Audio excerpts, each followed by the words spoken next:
జై భీమ్. నా పేరు చెల్లిబాబు. మాల మహానాడు వ్యవస్థాపక అధ్యక్షుణ్ణి. చీరాల గడ్డ ఎన్నో ఉద్యమ పోరాటాల అడ్డ. ఆ అడ్డాలో పుట్టిన మాల బిడ్డలం. ఈ సృష్టికి మూలం బైబిలు అని క్రైస్తవులు నమ్ముతారు. ఈ సృష్టికి మూలం ఖురాన్ అని ముస్లింలు నమ్ముతారు. ఈ సృష్టికి మూలం భగవద్గీత అని హిందువులు నమ్ముతారు. మరి హేతువాదులు దేవుడు లేడు, దెయ్యం లేదు అని వాదిస్తారు. మరి ఈ ఈవీఎంలకు మూలం ఎవరు? తయారు చేసిన వ్యక్తి మనిషే, చేయించిన వ్యక్తి మనిషే. తయారు చేసిన వాడికి డబ్బులు కావాలి. డబ్బులు ఇచ్చిన వ్యక్తి ఎలా తయారు చేయమంటే అలా తయారు చేస్తారు. చేసినోడు దేవుడు కాదు, చేయించిన వాడు దేవుడు కాదు. మరి అలాంటప్పుడు అనుమానించిన వ్యక్తిని ఎలా జైల్లో పెడతారు?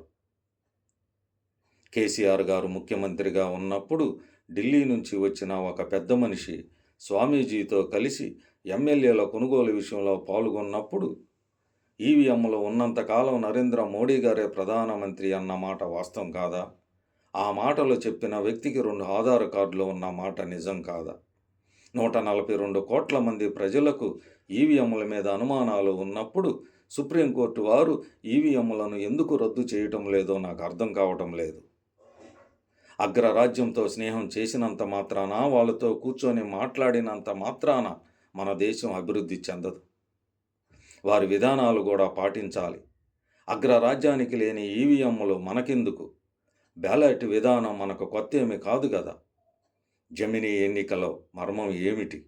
ఈవీఎంలను కాపాడుకోవడం కోసమే.